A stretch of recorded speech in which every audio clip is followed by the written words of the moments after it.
오늘 말씀은 창세기 37장 25절에서 36절까지의 말씀입니다. 오늘 말씀에서 우리는 요셉의 형들의 몰인정함을 볼 수 있습니다. 동생 요셉을 구덩이에 던져놓은 형들은 마치 큰 문제를 해결이나 한 것처럼 둘러앉아서 음식을 함께 먹습니다. 그때 마침 그곳을 지나가는 상인들이 있었는데 이들은 미디안 상인들이었습니다.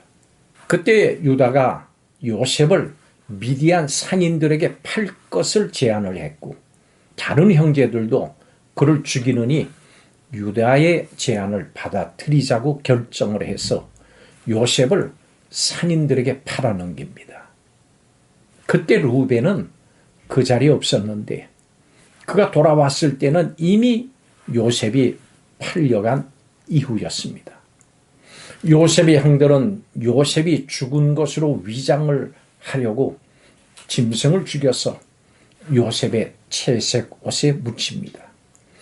그 옷을 아버지 야곱에게 보였고 야곱은 아들들에게 속아서 요셉이 죽은 것으로 믿습니다. 야곱은 애통해하면서 누구의 위로도 받지를 않습니다. 상인들은 애굽에 도착해서 바로의 신하의 시위대장 보디발의 집에 요셉을 팔았습니다. 여러분, 성도는 예수 그리스도 안에서 한 몸이 되어서 서로 지체가 됐습니다. 한 지체가 고통을 받으면 모든 지체가 함께 고통을 받고 한 지체가 영광을 얻으면 모든 지체가 함께 즐거워합니다. 그런데 자신의 지체를 아프게 하는 비극이 오늘 말씀에 펼쳐지고 있습니다. 오늘 우리가 사는 세상은 미움과 다툼, 시기와 징후로 가득 차 있습니다. 성도는 시기와 미움으로 가득 찬 이 세상 따라가지 말고 과감하게 거슬러 나가야 합니다. 이 세상에는 미움이 있습니다. 요셉의 형들은 아버지의 사랑을 독차지한 요셉을 시기하고 또 미워합니다. 그가 꿈 이야기를 했더니 더 미워하게 되는 겁니다. 결국에는 미디안 상인들에게 팔아버렸습니다. 그들은 요셉이 피부치니까 죽이는 것은 안 되지만 노예로 파는 것은 괜찮다고 하는 기가 막힌 논리를 내세웁니다. 그렇지만 사실상 요셉을 죽인 겁니다. 지체가 지체를 시기하고 미워하더니 결국 떼어내버리는 잔혹한 일이 펼쳐집니다. 잠언서 14장의 말씀처럼 시기는 뼈를 녹게 합니다. 시기가 있는 곳에는 혼란과 모든 악한 일들이 일어납니다. 사탄은 우리가 서로 시기하고 미워하기를 학수고대합니다. 서로 물고 먹으면 피차 멸망하고 만다고 하는 것을 기억해야 됩니다. 갈라디아서 5장 15절의 말씀입니다. 시기와 증오가 더해지면 비열함과 잔인함이라고 하는 열매가 맺힙니다.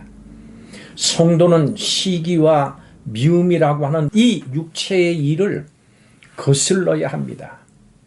시기와 미움이 계속되면 무자비한 폭력으로도 이어집니다. 그리고 결국에는 비열하고 잔인한 방법까지도 서슴지 않습니다.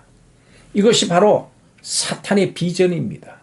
마음껏 사랑하며 살기에도 짧은 인생을 미움으로 허비해서는 결코 안 됩니다.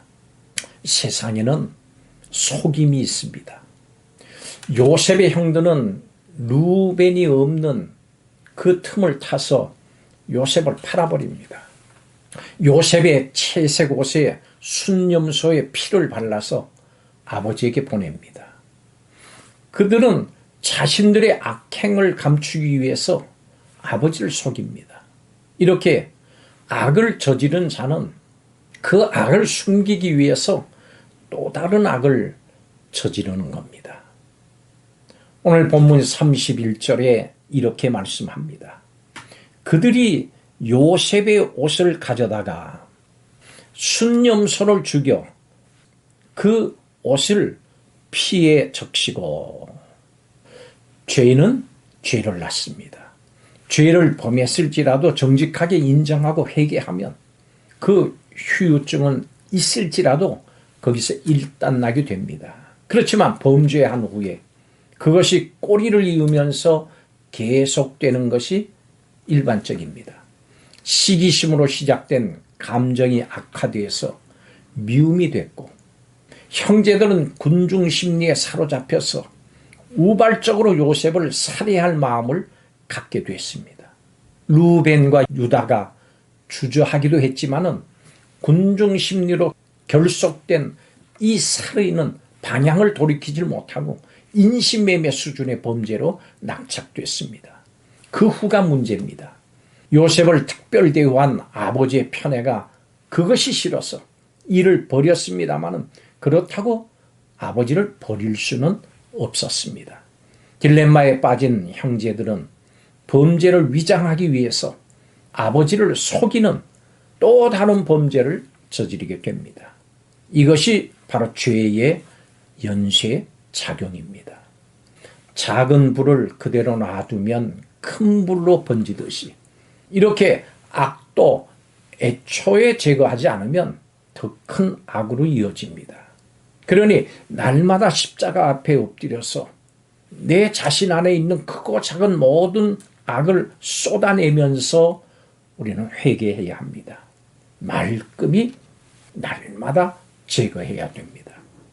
만일 여러분에게 악행이 있다면 그것을 감추려고 하지 마십시오. 죄는 짓지 않는 것이 최선입니다마는 일단 지은 죄가 있다면 절대로 감추거나 합리화하지 말아야 합니다. 죄는 감추려고 해서는 안 되고 용서를 구해야 합니다. 그래야 남을 속이지 않는 투명하고 또 깨끗한 사람이 될 수 있는 것입니다. 그리고 이 세상에는 아픔이 있습니다. 요셉의 옷을 받은 야곱은 그가 죽은 것을 확신하면서 심히 마음 아파합니다. 요셉의 형들은 요셉뿐만이 아니라 아버지 야곱도 죽인 겁니다. 누군가를 미워하는 것은 폭탄을 들고 있는 것과 같습니다. 그 폭탄이 언젠가는 터져서 곧 사람들의 목숨을 앗아갈 겁니다. 이런 것을 상상해 봅시다. 어느 날 갑자기 개구리가 미워서 죽이기로 결심한 사람이 몇 번을 생각한 후에 결국 큰 돌을 던져서 개구리를 죽입니다. 여기서 우리는 한 가지를 더 생각해야 됩니다. 그것은 바로 그 개구리를 사랑하는 다른 사람들이 있다고 하는 겁니다. 만일 개구리가 사람이라고 생각한다면, 그의 가족을 생각한다면 어떻게 그를 상하게 할 수가 있겠습니까? 한 지체가 아프면 모든 지체가 아픈 법입니다. 이 말씀에 대한 여러분은 사람을 기쁘게 하고 있습니까? 아니면 슬프게 하고 있습니까? 요셉의 형들은 요셉을 시기하고 미워한 그 결과로 아버지 야곱에게 큰 고통을 안겨줬습니다. 우리에게 미움과 증오로 지체를 아프게 하는 비극이 일어나지 않기를 바랍니다. 이 시기와 미움의 비극적인 결과를 안다면 누구도 그 어떤 이유로도 시기하고 미워해서는 안 됩니다. 우리 예수님의 가르침처럼 원수까지라도 사랑해야 됩니다. 이러한 삶을 살아야 합니다. 당신이 아프면 우리 모두가 아픈 겁니다. 기도하겠습니다. 이 땅의 비극 가운데서도 하나님의 선하신 계획을 드러내 주심을 감사합니다. 우리의 시기와 미워하는 죄를 회개합니다. 용서해 주시옵소서. 지체된 형제들을 예수님 이름으로 사랑하게 하여 주옵소서. 우리의 삶이 우리로 인해서 아파하는 사람이 없도록 이웃을 둘러보며 조심조심하며 살게 하여 주시옵소서. 원수까지라도 사랑할 수 있는 사랑의 마음을 품고 살아가게 하여 주옵소서. 하나님 안에서 한 지체된 성도들을 죽기까지 사랑하신 예수님의 마음을 닮아서 우리도 그렇게 사랑하게 하여 주옵소서. 감사드리며 예수님의 이름으로 기도하옵나이다. 아멘.